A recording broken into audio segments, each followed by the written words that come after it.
जय हिंद। इस वीडियो में हम लोग देखते हैं फ्लावर यानी फूल के बारे में A to Z, दलपुंज, बाह्य दलपुंज, पुंकेसर, परागकण, परागकोश, वर्तिका, वर्तिकाग्र इत्यादि के बारे में एक कंप्लीट नॉलेज देखते हैं। फूल में नर भाग क्या होता है और मादा भाग क्या होता है।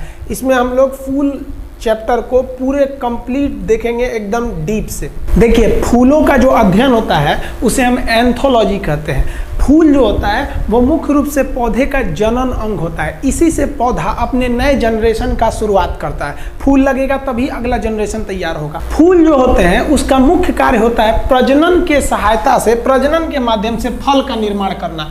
तो ये सबसे महत्वपूर्ण भूमिका हो गई फूल की। अब फूलों के भाग की बात कीजिएगा, फूल के कितने पार्ट्स होते हैं, कितने भाग होते हैं, तो फूल के 4 भाग होते हैं। फूल जो होता है उसका एक होता है बाह्य दलपुंज। तो कुछ ऐसे चीज होते हैं जो फूल में लगे होते हैं लेकिन उसे फूल को सहारा देने का काम करते हैं। जैसे ये नीचे वाला भाग, ये नीचे वाला जो भाग होता है इसको हम लोग कहते हैं पेसियोल या वृंत। वृंत जो होता है यही फूल को मदद करता है डाली से निकलने में। इसी को पकड़ के आप किसी को गिफ्ट देते हैं, तो ये नीचे वाला हो गया वृंत, या इसी को कहेंगे पेसियोल। और ये जो आप देख रहे हैं एरिया जिसको हम काला कर रहे हैं, ये पुष्पासन है। पुष्पासन मतलब क्या होता है, फूल इसी पर बैठेगा। आसन मतलब क्या होता है, बैठने वाला। तो पुष्प का आसन पुष्पासन। तो कहेगा संपूर्ण फूल के 4 भाग किस पर रहते हैं, तो पुष्पासन यानी थैलेमस पर रहते हैं। इंग्लिश में इसे क्या कहते हैं, थैलेमस कहेंगे। इसका PDF हम दे देंगे, आप वहां देख लीजिएगा, हालांकि लिखने की जरूरत नहीं है। तो ये हो गया वृंत, ये हो गया पुष्पासन जिस पर फूल रहेगा। तो अभी ये फूल के भाग नहीं है, अब फूल के भाग चालू होते हैं। देखिए, फूल का जो भाग होता है एक होता है बाह्य दलपुंज, इसे कहते हैं कैलिक्स।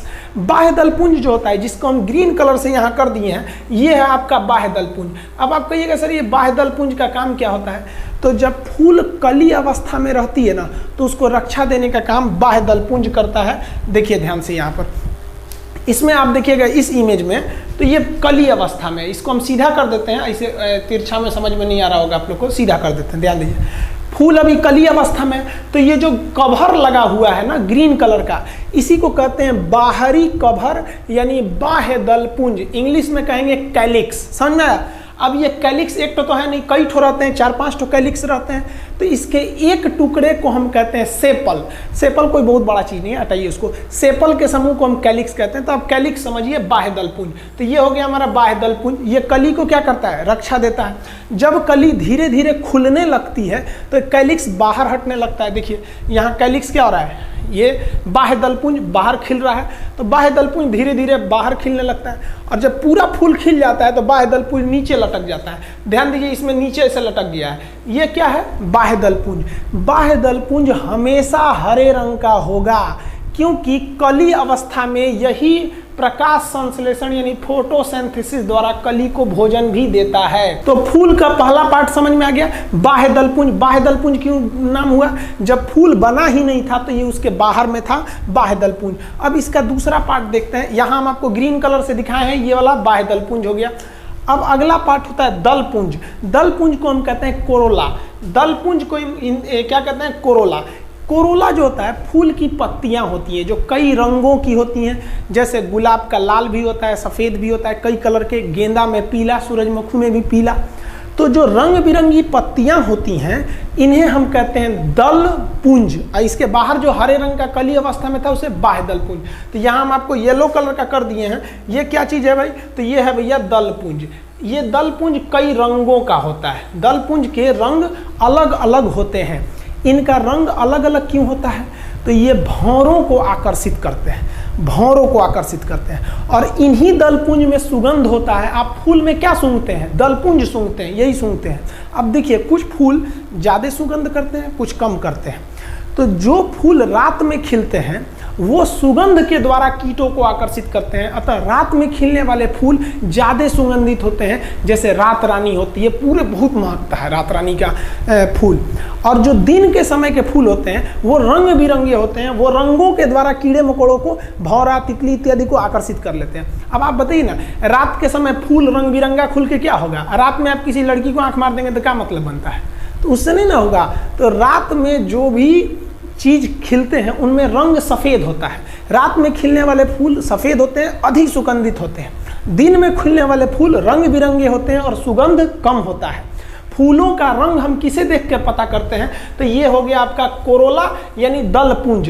इस दल पुंज के एक टुकड़े को हम लोग कहते हैं पेटल। जैसे एक गुलाब का एक ठो तोड़ दिए तो पेटल, ऐसे ऐसे कर करके कई पेटल के समूह को क्या करते हैं हम लोग, दल पुंज कहते हैं। इसका रंग अलग अलग हो सकता है, कई रंग के हो सकते हैं आपके दल पुंज। देखिए ये लाल रंग का गुलाब है, कैसे पता लाल रंग का, आप क्या देख रहे हैं, आप रंग कैसे बताते हैं, दल पुंज देख के, कोरोला देख के, ये लाल है, इसका रंग क्या है, तो भैया आप क्या देख रहे हैं, ये हम क्या देख रहे हैं, इसका दल पुंज देख रहे हैं, तो ये पिंक है, ये क्या है, सफेद है, ये क्या है, ऑरेंज है। जबकि बाह्य दल पुंज देखिएगा तो सबका सबका क्या होता है, सेम होता है। आई जो हरा रंग का लटक रहा है ये क्या चीज है भाई, बाह्य दल पुंज है। और ये पकड़ने वाली जो लकड़ी है इसे क्या कहते हैं, वृंत कहते हैं। तो फूल के दो पार्ट समझ में आ गए आप लोग को।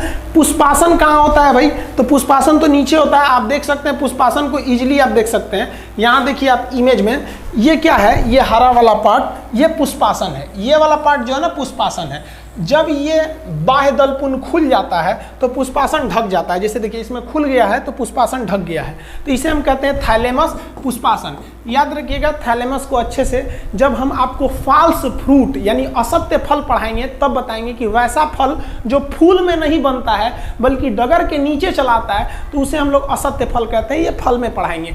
ये समझ में आ गया। फूल के दो पार्ट, ये हरा वाला क्या है भाई, बाह्य दल पुंज, उसके अंदर लाल वाला क्या है, दल पुंज है। फूल का अब तीसरा पार्ट समझते हैं हम लोग, उसे कहते हैं पुमंग। देखिए पुमंग से याद रखिएगा पुरुष, प से पुमंग प से पुरुष, तो कहेगा कि फूल का नर भाग क्या कहलाता है, तो पुमंग, इंग्लिश में कहते हैं एंड्रोसियम। ये फूल का नर भाग होता है, इसकी संख्या ज्यादा होती है। तो ये देखिए जो इसमें ब्लू कलर का दिखा है ना, ये सब क्या है, सब पुमंग है, सब ये सब पुमंग है, ये नर भाग है पुमंग। समझ में आ गया कि नहीं आ गया। पुमंग को अभी हम पूरे डिटेल से देखेंगे, पहले पार्ट समझिए। अब जो चौथा पार्ट होता है वो मादा भाग होगा। तो जयांग को क्या कहते हैं, मादा भाग। आप पढ़े होंगे, महिला रोग विशेषज्ञ को हम गाइनोकोलॉजिस्ट कहते हैं। तो जयांग का इंग्लिश में क्या होता है, गाइनेसियम। तो ये फूलों का मादा भाग होता है, इसको हम लाल रंग से कर देते हैं। तो ये देखिए ये पूरा यहाँ से लेकर ये वाला भाग क्या है, मादा भाग है। तो ये मादा भाग, इसे हम क्या कहते हैं, जयांग कहते हैं, यानी गाइनेसियम। इसके भी कई पार्ट होते हैं। तो अब हम पुमंग और जयांग को डीप से अंदर से पढ़ते हैं। देखिए मेल भाग को हम एंड्रोसियम यानी पुमंग कहते हैं। इसके तीन भाग होते हैं। कौन कौन तीन भाग, तो देखिए ये जो एक लंबा ऐसे जा रहा है इसे हम लोग कहते हैं फिलामेंट या पुंकेसर। और ये आगे जो गोल टाइप का हो जा रहा है इसे हम लोग कहते हैं परागकोश या एंथर। तो परागकोश या एंथर, इसके अंदर दाना दाना दाना दाना भरा रहता है। इस दाना दाना को हम लोग कहते हैं पराग कण या पोलन ग्रेन। Pollen grain. तो जो नर भाग है उसका तीन भाग, एक लंबा निकला रहेगा उसे क्या कहेंगे, फिलामेंट। वो गोल मुंह पे बन जाएगा उसे क्या कहेंगे, परागकोश कहेंगे। और उसके अंदर जो कण भरा है उसे क्या कहेंगे, पराग कण। तो ये हो गया नर भाग। अब जरा मादा भाग देखते हैं। तो मादा भाग के भी तीन हिस्सा होंगे। हम मादा भाग को लाल रंग से कर देते हैं। देखिए मादा भाग को तो पहले ओवरऑल मादा भाग को जयांग यानी गाइनेसियम कहते हैं। इसके भी तीन भाग। ये जो नीचे लोटा के समान दिख रहा है ना, इसे हम कहेंगे अंडाशय। और यही जो लंबा इसे हो गया है इसे कहेंगे वर्तिका। इसे क्या कहेंगे, वर्तिका। अंडाशय ऊपर जाके क्या बन जाता है, वर्तिका। और वर्तिका का एकदम कगार वाला भाग, यानी एकदम अब यहां से तो खत्म हो जाएगा, ये कगार है, तो इसे क्या कहते हैं, वर्तिकाग्र। तो एकदम टॉप वाले को क्या कहेंगे, वर्तिकाग्र। तो देखिए जो मादा भाग है उसे हम कहते हैं जयांग। इसके भी तीन भाग, लोटा के समान रहेगा तो इसे कहेंगे अंडाशय। ऊपर गया तो हो गया वर्तिका, एकदम ऊपर गया तो वर्तिकाग्र।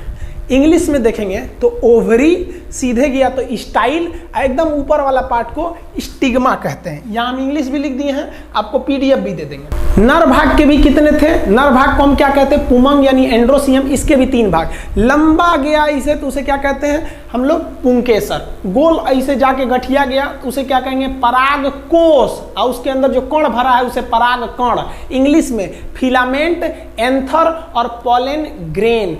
इसको इमेज से समझिए, आपको ज्यादा आसानी हो जाएगा इमेज से समझने में। देखिए ये गुड़हल का फूल है, इसमें आपको ये जो लाल लाल दिख रहा है ये तो दल पुंज है। इसके अंदर एक लंबा सा निकला हुआ है, ये मादा भाग है। ये लंबा वाला याद कीजिए, एकदम सीधे जो लंबा निकला था उसे स्टाइल कहते हैं, वर्तिका। और इसमें जो ऐसे ऐसे साइड साइड में निकला है, इसे हम क्या कहेंगे भाई, साइड साइड में जो खूब ज्यादा निकले थे वो पुरुष भाग थे। और इसी पे ये पीला पीला सा लगा हुआ है। तो ये हो गए। इस इमेज में क्लियर नहीं हो रहा है तो आप अगला इमेज देखिए, इसमें आपको एकदम आसानी से क्लियर हो जाएगा A to Z। घबराइएगा नहीं, एकदम सिंपल है। जैसे हम इस इमेज में देखिए तो ये बैगनी कलर का, पर्पल कलर का फूल है। अब इस फूल में नर भाग भी होगा, मादा भाग में, तो इसमें नर ज़्यादा होते हैं सब। तो देखिए ये जो ये दिख रहा है ये नर का फिलामेंट है और ये पराग कोष है जिस पर पराग कण अटके हैं सब। तो ये सब पराग कण है सब। आप कहिएगा सर इसमें मादा वाला कहाँ है, तो एक्चुअली ये इसके पीछे हो गया तो नहीं दिख रहा है, इसमें आपको आराम से दिखेगा। देखिए ये सब क्या है सब फिलामेंट, और ये जो ऑरेंज कलर का ये है ये क्या है, पराग कोष जिसमें पराग कण रहता है, ये सब पराग कोष है। अब इसमें एक आपको दूसरा कलर दिखेगा ग्रीन कलर, ये देखिए ये मादा वाला भाग है और मादा भाग का सबसे ऊपरी भाग है तो ये क्या है, वर्तिकाग्र। इसी का नीचे वाली डंडी क्या होगी, वर्तिका, और ये नीचे जाके गोल हो गया होगा उसे क्या कहेंगे, अंडाशय। समझ में आया? इसमें आप पता कीजिए, देखिए ध्यान से, इसमें देखेंगे तो ये सबसे लंबा वाला भाग जो सबसे अलग दिख रहा है वो मादा भाग है। तो मादा भाग का सबसे ऊपरी भाग क्या कहलाता है, वर्तिकाग्र। तो ये हो गया वर्तिकाग्र, और जो नीचे आ रहा है ये क्या है, वर्तिका, और एकदम नीचे जड़ में जाके गोल हो गया होगा वो क्या है, अंडाशय। और ये बाकी सब क्या है, सब नर भाग। तो आप एक चीज कंक्लूजन पे गए कि किसी भी फूल में नर वाला भाग ज्यादा होता है। अब ये क्या है भाई, तो ये नर वाला भाग है, ये पराग कोष है जिसमें क्या भरे हैं सब, पराग कण, पराग कोण, परागकोश, और ये वाला क्या है, पुंकेसर। आप नर और मादा भाग में अंतर आप स्पष्ट समझ गए। अब आप यहाँ पे देखिएगा तो ये जो आपको ज्यादा संख्या में दिख रहे हैं बाहर बाहर, ये नर भाग है, और ये नर भाग का सबसे ऊपरी भाग पराग कोष है, ये सब वाला भाग हो गया। हम इसको कलर चेंज करके दिखा देते हैं आपको, तो ये वाला सब भाग। और अब इसी में देखिएगा मादा भाग, तो ये वाला बीच वाला ये क्या है, मादा भाग है, और ये मादा भाग का एकदम ऊपर का हिस्सा दिख रहा है क्योंकि इमेज ऊपर से लिया गया है। तो ये मादा भाग का सबसे ऊपरी भाग क्या होगा, वर्तिका का लास्ट भाग, वर्तिकाग्र। तो ये वर्तिकाग्र दिख रहे हैं सब। समझ में आएगा? आप इस इमेज में अगर देखिएगा तो इस इमेज में आप बताएंगे कि कौन सा है। एक्चुअली ये फिगर थोड़ा सा उल्टा है, इसको अगर हम सीधा कर दें तो अब आप बता सकते हैं। देखिए ध्यान से, इसमें ये वाला जो है सब, ये सब नर भाग है सब, और ये वाइट कलर वाला जो ऐसे गया है ये मादा भाग है। तो आप फूलों के बारे में टोटल कंप्लीट समझ में आ गया, नर और मादा में क्या होता है। अब इसमें परागण क्या होता है, देखिए नर भाग का मादा भाग तक पहुंचना परागण यानी पोलिनेशन कहलाता है। क्या है, तो भैया ये पराग कण थे ना, पराग कोष में क्या भरा हुआ था, पराग कण, और इन्हीं पराग कण का यहाँ वर्तिकाग्र तक पहुंचना क्या कहलाता है, परागण। तो परागण कहाँ पर होता है, वर्तिकाग्र तक, और यही जब नीचे गिर जाते हैं इसमें, ये परागकण यहाँ से नीचे गिर जाता है और अंडाशय में चला जाता है अंदर, तो उसे कहते हैं निषेचन। तो परागकण का वर्तिकाग्र तक पहुँचना क्या कहलाता है, परागण, और अंदर चला जाना क्या कहलाता है, निषेचन। परागण और निषेचन ये कॉम्प्लिकेटेड होता है थोड़ा सा, इसके बारे में हम नेक्स्ट वीडियो में समझेंगे। फूल के बारे में कंप्लीट समझ गए हैं। जय हिंद।